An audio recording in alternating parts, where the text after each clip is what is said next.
আরে কি হয়েছে গো তোমার? ওই পাশের বাড়ির দাদা পাশের বাড়ির বৌদিটাকে বেনারসি শাড়ি এনে দিয়েছে।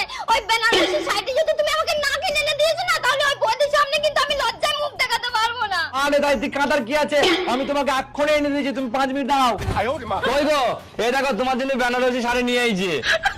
কি ব্যাপার গো, তাও তুমি কথা বলছো না, আবার কি হইলো? ওই পাশের বাড়ির দাদা পাশের বাড়ির বৌদিকে সোনার চেন কিনে এনে দিয়েছে। ওই সোনার চেন যদি তুমি আমাকে না কিনে এনে দিয়েছো না, ওই বৌদির সামনে কিন্তু আমি আবারও লজ্জায় মুখ দেখাতে পারবো না। আরে তুমি টেনশন নিচ্ছ কেন, আমি তোমাকে সোনার চেন এক্ষুনি কিনে এনে দিচ্ছি।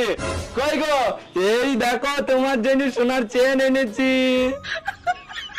কি হইলো গো, কথা বলছো না কেন, কি হয়েছে? ওই পাশের বাড়ির দাদা পাশের বাড়ির বৌদিকে স্কুটি কিনে দিয়েছে। ওই স্কুটি যদি তুমি আমাকে না কিনে এনে দিয়েছো না, তাহলে ওই বৌদির সামনে কিন্তু আবার আমি লজ্জায় মুখ দেখাতে পারবো না। আরে এটা তুমি টেনশন নিচ্ছ কেন, আমি এক্ষুনি তোমাকে স্কুটি কিনে এনে দিচ্ছি। কই গো, এ নাও স্কুটির চাবি, আসো না স্কুটি বাইরে